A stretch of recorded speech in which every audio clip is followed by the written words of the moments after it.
Hello friends, welcome back to another Value Vintage Cards video.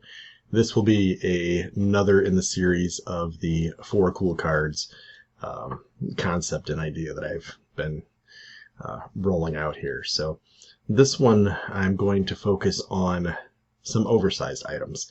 So all of these are items I've picked up in the last probably year actually. They all kind of fall in the same price range, and they're all probably within the scope of what I would consider to be rare. I usually say if something has about 100 or less out there, I call it rare. I define things very clearly on that with rare and scarce. I look at scarce as being something that comes from buyer-driven, tough to find. I was thinking of that as something like a 1949 Satchel Paige. There's lots of them out there, but they're tough to find because people want to hold on to them. So the buyers are the ones making that a little tough to add to your collection. The other side of it would be rare, which we can't control whether you want it or not. There's just not a lot of them out there. So I'm going to highlight in this one 4 items. I'll call them items. I don't know if I call them cards. I don't know. Maybe that's the crossover of where Oddball comes in or something. I'm not sure, but since they're oversized, some people might not consider them to be cards. They're more of a postcard size or similar unique items. So not necessarily traditional cards, but all 4 really, really cool. So I'm going to turn it around and break down those 4 for you today. All right, friends, here are the 4 kind of oversized items that I wanted to highlight today. 4 really tough to find, honestly. I'm going to start off with the Dizzy Dean in the back there and bring that one forward and chat a little bit about what I like of that. But hey-o, don't knock over your friend there. So that one's obviously SGC 5. I believe there's only 4 higher graded by SGC. Between PSA and SGC from this set, which is the 39 to 46 exhibits. I thought that was a really cool pose of Dizzy Dean. But between the 2 big grading companies, PSA and SGC, there's only been, I want to say, 61 graded. It is a blank back, so pretty straightforward. But a 5 is a nice grade. I don't really care about the grades. I would have taken that in a 1 in a heartbeat. It's the fact that there's 61 of them out there. Dizzy Dean items are tough to find as it is. Those are always tough because he's got, a few Gouty issues. Not a Diamond Stars, unfortunately. And then you're into some postcards and some oversized items and just not a lot. I mean, there's a pin of him. But most of those things are not only hard to come by because he has so few in his entire playing career, but they're also generally pretty expensive, and they're very low population. So this one, like I said, has 61.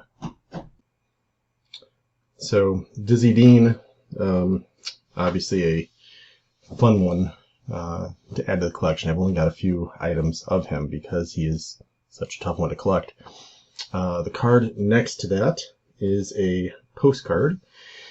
This one was actually jumping on a video the other night, and I had texted this to my friend Sammy Thunder when I picked it up.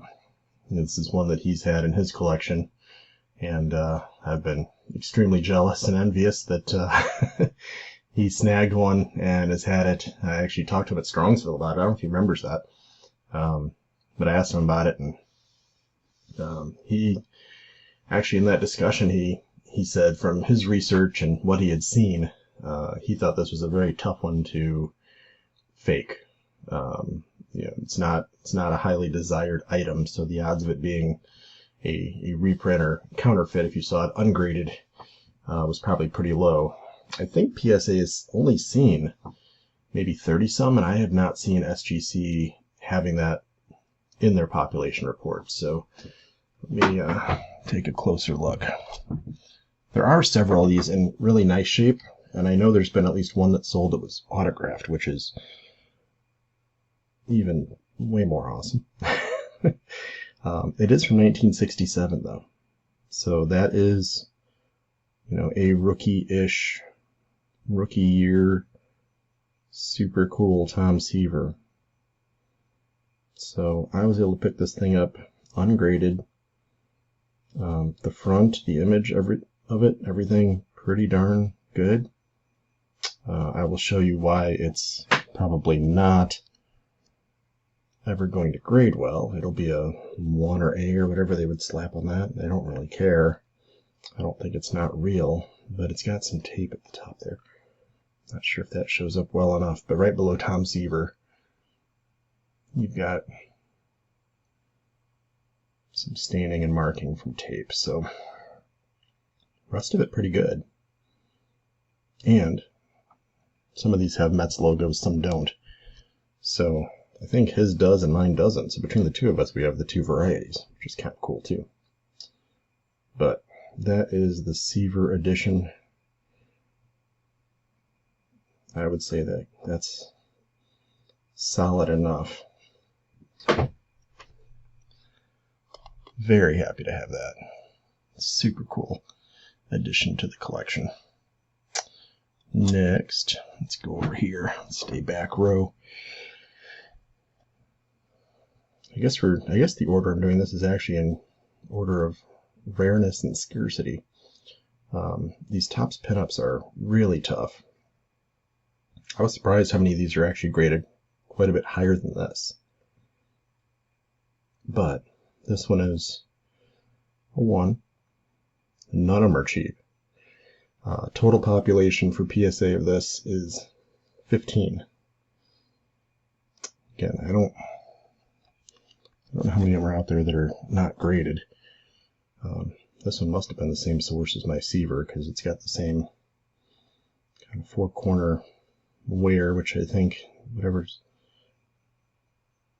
marking that, I think that is why this gets a 1 and not something better, but the image is fantastic. So these get ugly expensive because there's 15 of them. So I will gladly enter that arena on the very low end. Very happy to have another cool Stargell. That's actually because of how tough they are. That's actually a way more expensive item than his rookie card. 63 Topps is not that expensive. Even his Venezuelan stuff is not that expensive. So if you want to get something that's really on the tough list, that's up there for Willie Stargell stuff. And then the last one that's sitting in front, I don't know that I need to do anything to pick that up other than maybe flip it over to show you what it is, but these do come as full wrappers. Zoom it in just a little bit so you can see that a little bit cleaner. One of the greatest left-handed pitchers of all time. Let's be real, Aaron puts him number 1 by far. I think literally by far. I think he is 1, and I wouldn't consider any others in the running. 1936 Overland Candy. So this particular item, I know there are ungraded. I believe my friend Mark Hoyle has one. I'm going to assume his is ungraded. I know he has it. I would have to rewatch. I think when I first saw him showing these, I was just in awe that it existed. But the Overland Candy wrappers, I only have 2 in my collection. One is a full wrapper, which is really cool to have one of each. And then this one is trimmed, so it's kind of cut in half. Below that was more like a advertising standard bottom, so it's not like a unique to Lefty Grove bottom portion. The only part that's unique is this part. But these are, I couldn't find that PSA is graded anything other than 1 in the entire set, which is crazy. SGC has graded several different ones, But according to their report, at least, there's been one graded and it's authentic. So I'm assuming, if their pop report is right, that I have the graded one. So that is how tough that set and series is. One of the reasons I wanted to grab these 4 and put them together, there is no real theme. There's 2 lefties, 2 righties, 3 pitchers, 1 hitter.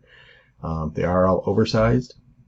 And the other cool thing is they're all in the same price range.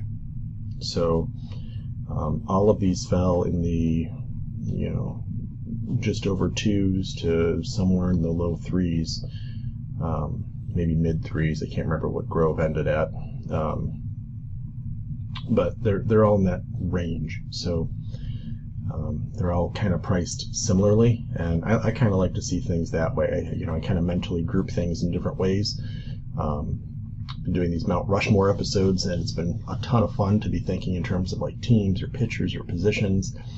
We're going to do some with sets. We're going to do some different ways to break down and rank things. And for me, mentally, I've always been a organization, a theme, a systems kind of person, and kind of thinking of things too in terms of like investment dollars and rare and scarce, and so it actually worked out well. I did not plan to do that in a there's 60, I want to say it's 61, but 60 some Dizzy Deans graded. There's 30 some Seavers graded, 31 maybe, something like that. There's 15 of the Stargills, so really tough. Those Topps pinups are awesome. And then the Overland Candy wrappers, which if you want to go into what's an oddball as a term of affection, that's not a card. I think that's fair to say, because it's a wrapper, and that one's been cut in half. So I don't know. That's how my mind works. I think these are all amazing. These are all things I can pull out probably in 5 years and look at and just smile and be thrilled that I have found them along the journey and added them to the collection. And I think that's really what it's all about, is finding those items that you say, you know what, I'm so glad that when that came up, I jumped, and if I would have waited, I might not have found it again, especially the Grove and probably the Stargill, because the other ones are higher on the Stargill, and so, just like Dizzy Dean only has 4 higher, I think, graded with SGC, Stargill has mostly higher. I don't know if there's any lower, but the price it goes at, I need the low one, so it's almost a pop 1 for me, because beyond that I can't afford it. So I kind of think that's like the 52 mantle discussion. Will you ever add one? Some of us can say, yeah, 3 or a 5 or something, but a lot of us are like, I'm looking for a really semi-cute A. It won't be pretty. I'm hoping it's at least enough that I can feel good about myself and add it at some point, because I know with what those go for, ripped in half is probably tough to afford for nearly all of us. So that's where my mind is, and that's where the theme for today's 4 cool cards was. I hope those are interesting, and if you haven't seen any of those, go check them out, put them on the watch list. It might be a hot minute before you see one pop up, but there's, for the most part, some of them out there. So happy hunting. I will see y'all on the next video. Take care.